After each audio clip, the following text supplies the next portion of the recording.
in the midst of a huge transformation where our peers, communities, and workplaces are all really melding into one. Welcome to Reimagining Company Culture. My name is Christina Giordano, she, her, and hers, and I am the Senior Partnerships Manager at AllVoices. Today, I'm very excited to welcome our next guest onto the interview series, Danielle Caserta. She is the Chief People Officer at Bluestone Lane. Danielle, thank you so much for being here. If you want to share a little about yourself for our listeners, including your pronouns, and when you were younger, how did you answer the question, what do you want to be when you grow up?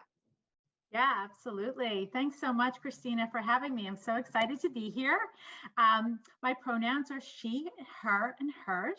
And I'm an HR professional, 25 years in the business. I've worked in nonprofits, luxury retail, and now hospitality. So a bit of different experience all around. I love scaling brands. That's my passion.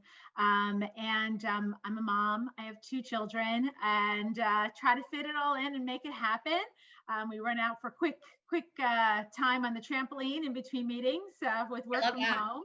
But making it all work. So, and when I was younger, what I wanted to be when I grew up was a veterinarian. Actually, I love animals, and I wanted to help them. So it's still nice because I feel like I'm still in the helping business, in human resources. So just now with humans, which is great. Incredible. I love it. I mean, you touched on this a little bit, but I would love to know how you think your kind of personal journey has really led you up until this point to be at Bluestone Lane, specifically leading their people team as CPO. Yeah, I worked at Burberry for almost 13 years and had a year and a half, a short time at Lacoste. And after I left Lacoste, I started to think about, when was I happiest? Because I got to kind of the senior level at Burberry, this role I always wanted, and I wasn't happy.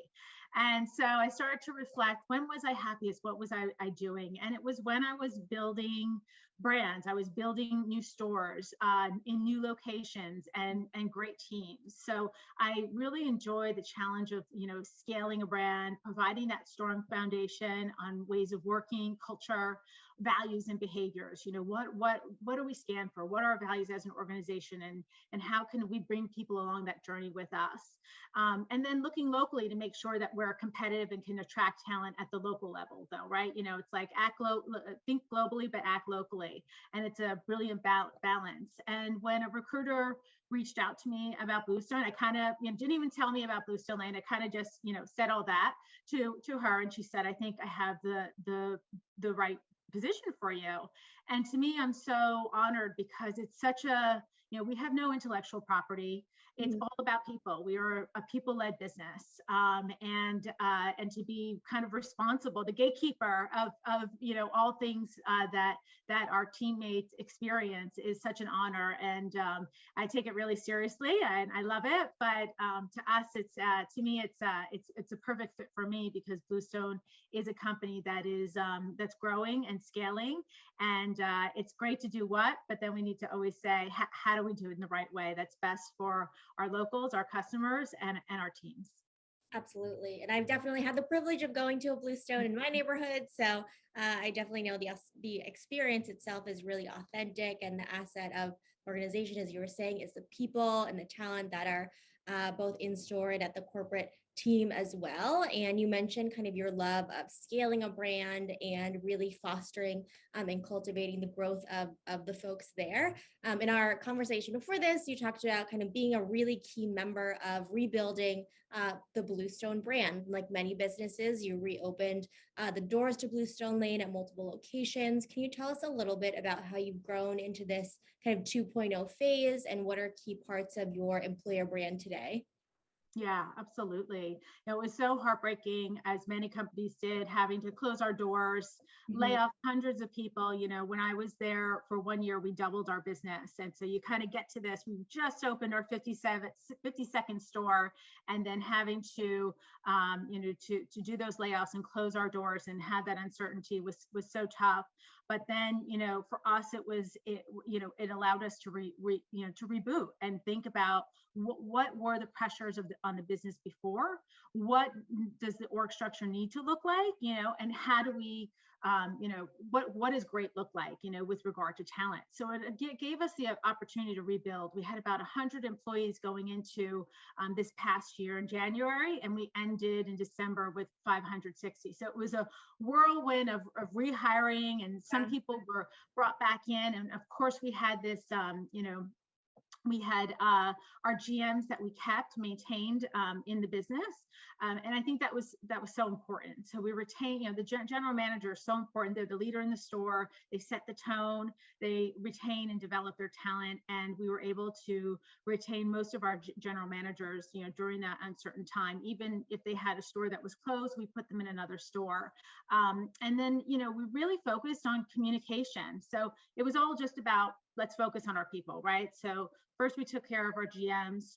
We had strong increased communication. So we held weekly meetings with our general managers, asking them what's going on the ground, and just building that trust and that relationship. We're here to support you. We need to know everything that's going on so we can support you.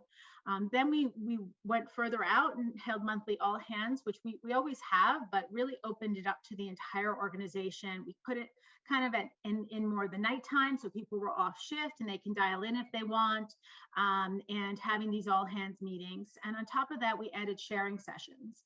So sharing sessions are still happening today, and the idea is really to listen to our teammates. Have senior leadership, accessible to them, so that again we're building this trust and this relationship. We want to hear what's going on in your professional, personal, anything that's going on that you'd like us to know.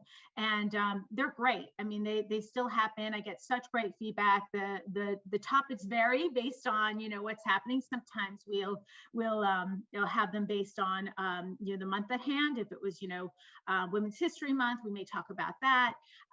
But that's been a really good win for us, and again has helped to open up those lines of communication. And then really from a people focus, we focus on our internal talent. So rewarding, especially those employees who work with us during those dark times of COVID. One of the great things about Bluestone is that we say, because we are always growing, we've got 15 stores lined up, new stores to open up this year, that if you wish to grow, we'll support you to get there. Mm-hmm. And we were really acutely aware that the majority of our leadership roles need to come from within. That's the only way we're gonna, successfully scale. So we actually started tracking our promotions during our all hands, and December we celebrated 108 internal promotions from last year alone. Yeah. That's incredible. I know so many people are looking for internal mobility and career growth in their job, which is one of the reasons why they stay, and an investment from their managers. You talked about accessibility to leaders too in these conversations as well. What do you see the role of leaders, both executives and people managers, to be really shepherds of that company culture? Yeah, it's so easy to say, but sometimes hard to do, is lead by example, right? Demonstrate our company values through our behaviors. An example is we're all hands on deck. We're very scrappy, so when you walk into a store, you see rubbish on the floor, you pick it up, right? And I know I couldn't make a meeting the other day because so many of our teammates were out with are getting sick with COVID again, even though breakthrough cases. So we all went out and worked the shift in the store to give the general manager a half day off and some time off to reboot and recharge. And I think that goes a long way. I mean, I couldn't really make the greatest cup of coffee, right? I can't do the coffee, but I can help fold silverware. I can help clear tables, and you do what you can. And I think the second is respect, showing that respect for the teams when you enter their home, and their home, that's their store. Right. So, we've gotten some great reminders even from our teammates. Come in, say hello to the entire team when you come into the store. If you don't know someone, you introduce yourself. Don't expect the teammate to make the first move. I think that's something as leaders, we don't remember sometimes when you were kind of that new or junior person. And I'm certainly not someone who in the past would go up to my CEO and be like, hey, I'm Danielle and I work here, So you have to always put yourselves in their shoes and make that first move. And I think lastly, it's so critical as a role of a leader is that when you do bring someone on board and they're not aligned with the values and behaviors of the organization, even though they may be amazing technically, we know it's best to part ways. And it's so important, in the hiring process, you don't get it wrong, but it happens. And especially in a small company like ours, it's so important. You can't hide it, right? Everyone counts in such a big way. Absolutely. Everybody counts. I love that saying that you talked about, all hands on deck, and really leading in, helping each other out, and creating a really welcoming environment where you feel, you mentioned earlier too, of just sharing what you want to share, not directly related to work, but it's going on in your personal life. You can't separate those two anymore. It impacts how we show up every day in our homes, and in stores. How do you think about operationalizing equity throughout all the processes, and I'm sure projects that you're a part of as well?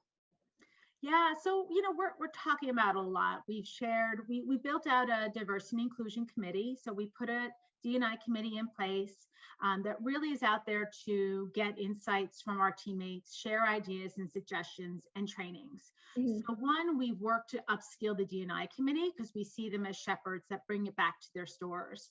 But also we identify training that resonates with them, and then we train and bring it out across the business. We make sure we speak about D&I in our all hands. And then we also do specialized training for managers. It was during feedback during an all hands that someone mentioned, we should be doing pronoun training, or we should be sharing our pronouns. So we kind of like sat back and figured out, how do we do it? And we quickly put it into place. We created training for the organization, training for our managers. And just like you opened up with today, when we have our orientation on Tuesdays, we say, if you'd like to share your pronoun, please, put it on the name tag, and it's just now integrated in what we do. So, super brave of that person to share it, but we're listening, and that's what's important, is that, people feel comfortable sharing, and that we do listen and act. I think with regard to equity, our CEO has this egalitarian mindset. He really wants to have this kind of flat organization.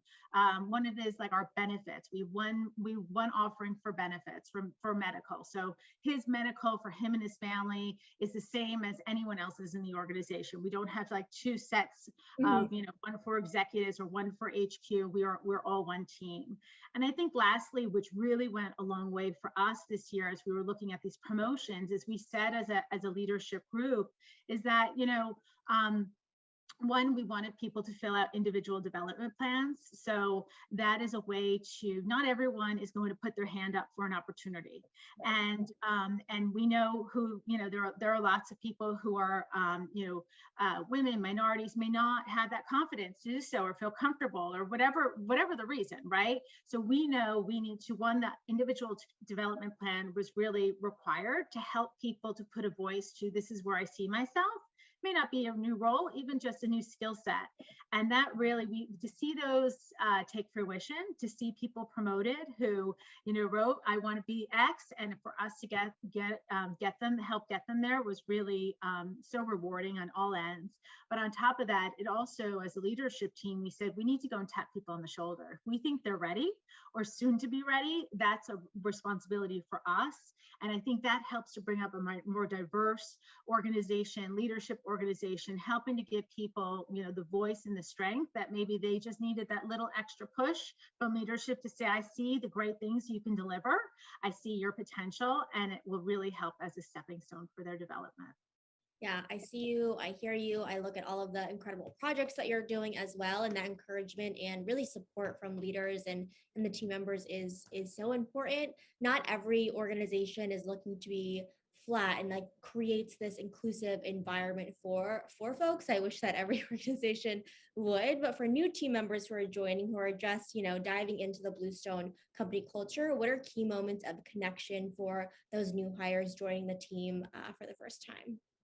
Yeah, we're happy we were able to put in an orientation that starts on Tuesdays. So everyone starts on a Tuesday. So if you're new, you join on a Tuesday, and you start to meet people across the entire organization. So I could be in San Francisco, and I'm meeting the new FP&A manager who's sitting in HQ in New York. So one is everyone starts to learn about the organization together as one team, our culture, history, values, behaviors. We also also implemented an in-store onboarding program for our largest market, which is in New York, Mhm. which really provides our new joiners with the tools and the confidence, needed to perform in their role. I kind of had a sense we needed, we needed to do more. And, people were starting, they had this great day of orientation, a second day of coffee training, and then they went into their stores and they didn't feel successful. They didn't feel like confident that they knew what their role was and what they were going to be doing. And you never want someone to feel that way. We work so hard to recruit and get you in. We want to make sure that people are feeling supported. So we're after we've been piloting the role for the training for about 7 months now. We've had 100% retention rate for Wow. those teammates. So it's definitely something we're really happy to explore how we copy paste it across the different markets. Yeah, you want to set people up for success and feel like they're not just diving in head first. Some of the things are you learn while you're doing, but again, you want to have that support and the investment from the company that you're joining as well, and kind of be excited to dive into the role too. I think you mentioned it was 108 folks who were promoted, and that's a lot of people. Can you talk a little bit more about that internal mobility, and are there specific paths for folks who are interested in a role or a department, or is there cross-functional mobility as well? Yeah, the pathways definitely vary. We have people who were, came in through culinary, through the back of house as cooks, who are now general managers. People typically start the front of house as baristas, then they take a leadership role in the store as a head barista, focus on our coffee, then they focus on team captain, which is really service, and then to general manager. But what we've also done is reinvesting, we're reinvesting in our training programs, again, so much has been organic, but now we're like, how do we give you all, proper development and skills to help you truly be successful as leaders? You can't all learn just through exposure and experience on the role, in the role. We've got a number of teammates who are moving into training specific roles, whether that's culinary, people to help with our new store opens. So lots of different pathways. And we've got an internship program that we'll be offering in spring that we're super excited about as well, to get some more folk into BLHQ if they'd like. That's awesome. I think that you could bring in an array of different experiences to the team as well. And I think, again, rooted in values. And if you are, someone who really will be a culture add to the organization. I know one of the other kind of things that we talked about in terms of culture at Bluestone was, bringing your full personality to work if you Mhm. choose. How do you really encourage that at Bluestone for both, field and corporate employees to really bring their full personalities at work, share as much as they would like, in a sense? Yeah, so important. We call it the Diversity and Inclusion Committee, but we always talk about belonging, and just amazing where you do feel like you can bring your whole self to work and your personality, and that's so necessary, especially in hospitality. I mean, just reflecting our different locals, our guests, our customers. They don't want to see the same person every day. They don't. Right. Everyone's so different, right? So we've got to reflect the differences in our customers, but we want people, when they're happy, that happiness shines through the mask, right? And shines through and put some great energy out there. So what we say is, I love to call it, we freedom within the framework. Mhm. We're trying to boutique at scale, right? Have these lovely cafes that are a little different based on the locations in which they operate, the residential areas or the cities and the communities in which we exist. But we are still a Bluestone Lane. So it's about creating that framework. This is how you operate your store so that we have consistency in our quality of food and coffee and service. However, the rest is up to you. Then you bring your full self. We're doing training on steps of service, and we're saying this is the guideline, but now you need to, let's practice you interjecting with your own personality, because that's really where you're going to feel you're going to make it your own. You're going to adapt, adapt our steps of service. You're going to make it your own and make it very natural. Absolutely. And then people have a sense of ownership as well. You have the framework, Yeah. resources, and tools, and then you customize it to your location, to your team as well. I'm sure in the many kind of changes that are happening and growth and scale, people have some feedback, which is great when you have an environment where people can feel like they can give the positive, negative, anything in between kinds of feedback. How do you see really employee feedback management as an important tool to build a culture of listening, and how do you see that manifesting at Bluestone Lane overall at the company? Yeah, it's always an opportunity. And for many organizations, it's funny. I was on a webinar the other day, and it was all corporate, office corporate employees, and they were just saying how challenging it is for leaders and managers to give feedback. So it takes time. But we actually had a sharing session that was all general managers on it, and we said let's talk about our best practices. So Mhm. it was just what are the best ways to provide feedback, and they said, one of them said, if you try to schedule it, it's never going to happen, right? Because it's busy store, so many things going on. You try to schedule it, of course something happens. So we thought, that's right, but first step is building trust first, right? Is like you need to have that trust built with your team, so that your feedback, if you try to give feedback and they don't know who you are and where you're coming from and what you Right? can do, shoot, over their head, right? So how do you build that trust with your teammates? And that's the first step. But then the second is, we share is called Connect in 10. So it's Mhm. just 10 minutes every 10 days, just as a framework. But those short little conversations will go a long way. When you're working side by side, that's when the connection's there, right? And we're listening to one another, and you're able to have some coaching conversations. So what we're trying to integrate is like this organic way of, when you're just in your day to day, how you provide appropriate feedback. You're going to the back and you're in the stock room together. It's someone private. You kind of say, hey, how did it go with X, Y, and Z? And then what we're also following up with is we're bringing back our Laneways training program, where we bring all of our general managers together. And as I mentioned before, trying to provide this formal training on coaching and on giving feedback. The difference is how best to plan it, and then really looking to have this peer-to-peer connection after, and the follow-up, right? So that when they walk out of the training that we're going to have at the end of March, they continue to have these buddies that they will continue to practice off of and share best practices.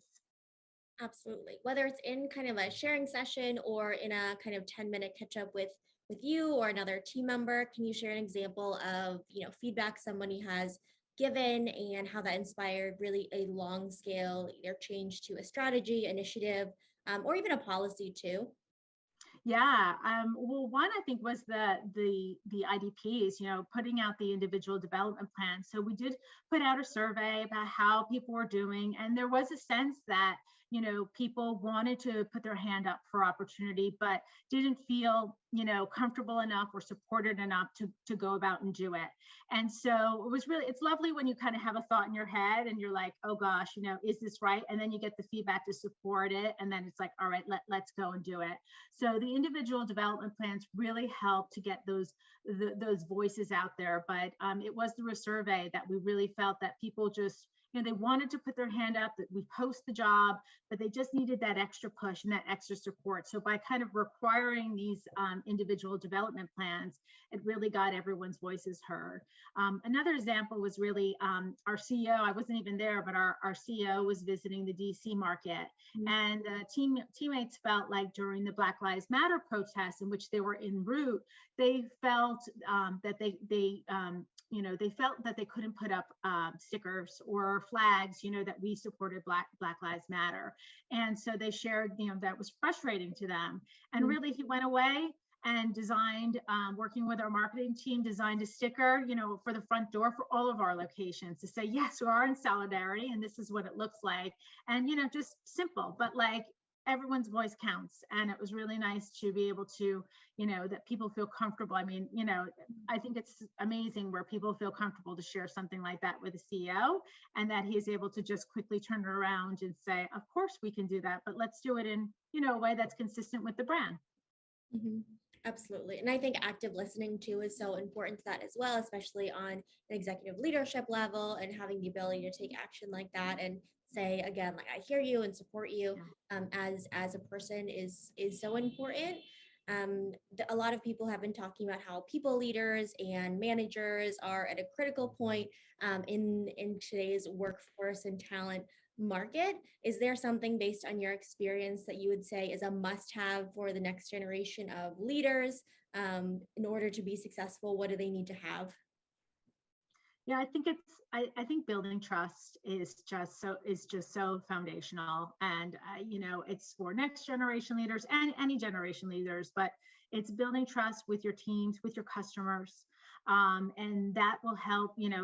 That's about, like, having these positive relationships. You work for your leader, right? Yeah. And that means that you are giving feedback, you are resolving conflicts and resolving pressure points, right? If I have I talk to employees all the time, and if someone's unable to, if the manager's not able to take pressure off of them, so getting something fixed or solved, that erodes the trust.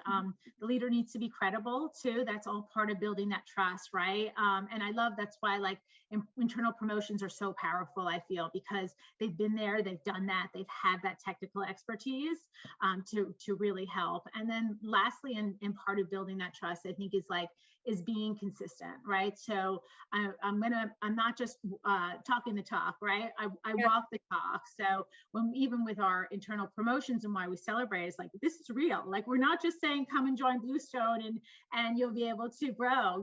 Like, here are our testimonials, and people are growing and being successful in that next role too. And we want it. And if you want to see it happen, we're here to help get you there. Exactly. You could talk to people who have been one of those, 100+ promotions, and just see that what their trajectory was at the company as well, and how somebody who currently works at Bluestone talks about the brand is so important as well, of just like a marker of success for strategies and the environment you're building as a company leader and company culture. Danielle, is there anything that I didn't ask that you want to share with folks who are listening, or underscore 1 to 2 key insights you hope people bring with them, no matter where they sit in the organization as culture champions today? Yeah, I think you've asked some amazing questions. I think the only thing is, speak up. It's so important, like you said, to listen and hear. But if you have an idea, and it's there's no book, there's no playbook, right? The playbook is out. Yeah. My colleague just sent me a rule, an article in the Times about HRs, with all the COVID, and where the local medical experts now. I mean, who would have known, 3 years ago, that this would be my job, checking on, who quarantines and vaccinations and all Yeah. that stuff. But playbooks out and ask questions. If you think something, if you feel strongly about something, I hope you work in an environment that supports it. But, like, speak your mind, to help to bring change to the organization, because we all deserve to have, to work in an organization where we feel good, and we can bring our whole selves and bring our best. Yes, absolutely. I also believe that we deserve to work somewhere where we feel like we belong, we can contribute ideas, Yeah. innovative ideas. Feedback can come from anywhere. So, +1. Danielle, thank you so much for being on Reimagining Company Culture this afternoon. Thanks for having me, Christina. Of course, and as a reminder for folks who are listening, at AllVoices, we really believe in that employee feedback management as a requirement for the company to succeed overall. Have a good rest of your afternoon, everyone.